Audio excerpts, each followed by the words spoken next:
Chapter 5. Of the perfections of the Most Holy Mary in the practice of virtues in general, and of her advance in them. Virtue is a habit which ennobles and adorns the rational powers of the creature, and inclines it toward doing good. It is called a habit because it is a quality which is permanently connected with the faculties from which it is not so easily separated, thereby differing from a virtuous act, which does not remain but passes away. It creates an alertness and facility of action tending toward the good.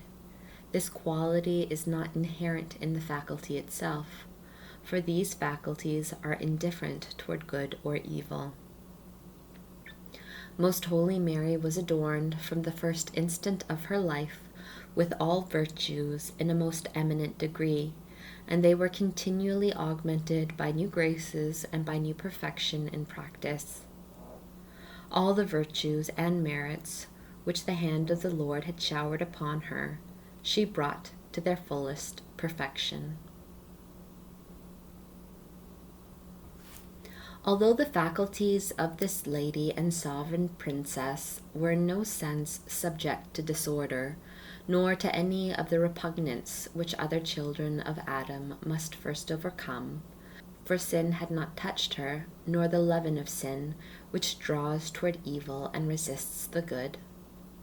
Yet, by virtuous habits, these already well-ordered faculties were capable of being inclined more and more to what was most perfect, holy, and praiseworthy.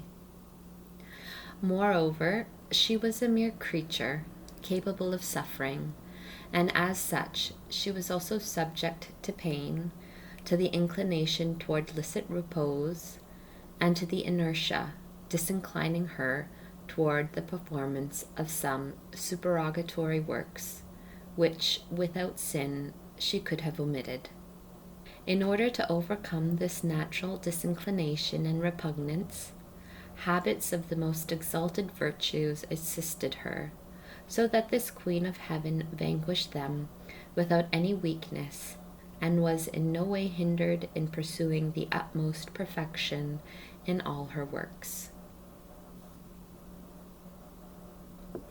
On account of this beauty and harmony regarding the habits of virtue, the soul of the Most Holy Mary was so enlightened, ennobled, and entirely bent on the highest good and last end of all creation, so alert, prompt, efficient, and joyful in the practice of virtue, that, if it were possible for our weak insight to penetrate into the interior of her sacred soul, we would there find a more wonderful beauty than that of all creatures combined, and inferior only to that of God himself. All the perfection of creatures were in purest Mary, as if in their own sphere and center, and all virtues reached in her the highest perfection, so that in no manner could it ever be said of her, this or that is wanting, in order to make her altogether beautiful and perfect. Besides the infused virtues, she possessed all the acquired ones, which she augmented by practice and exercise.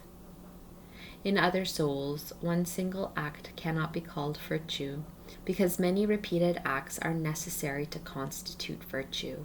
But in the Most Holy Mary, each act was so efficacious, intense, and consummate, that each one was superior to the virtues of all the other creatures. Accordingly, as her acts of virtue were so frequent and did not fall short in the least point of the highest degree of perfection, how incomparably excellent were not the habits of virtue, which the heavenly mistress attained by her personal exertion. The end for which something is done is that which makes an act virtuous as being well done. In Mary, our mistress, this end was God himself, highest possible end of all activity. For she did nothing through which she was not certain to advance the greater glory and pleasure of the Lord, and she looked upon this as the motive and ultimate end of all her actions. The two kinds of virtues, the infused and the acquired, are founded upon a third kind, called natural virtue. This is born within us as a part of our rational nature, and is called synteresis. It is a certain knowledge of the first foundations and principles of virtue, perceived by the light of reason, and a certain inclination in the will, corresponding to this light. Such, for instance, is the sentiment that we must love those who do us good, or that we should not do unto others what we do not wish to be done to ourselves, etc. The most holy queen possessed this natural virtue or synteresis in the most superlative degree, so that from the natural principles she drew all their consequences and relations up to the universal good, though ever so remote. For she reasoned from these first principles with profoundest insight and incredible swiftness and accuracy. To arrive at these conclusions, she availed herself of her infused knowledge of created things, especially of the more noble and vast ones, of the heavens, the sun, the moon, and stars, the arrangement of all the heavenly bodies, and of the elements.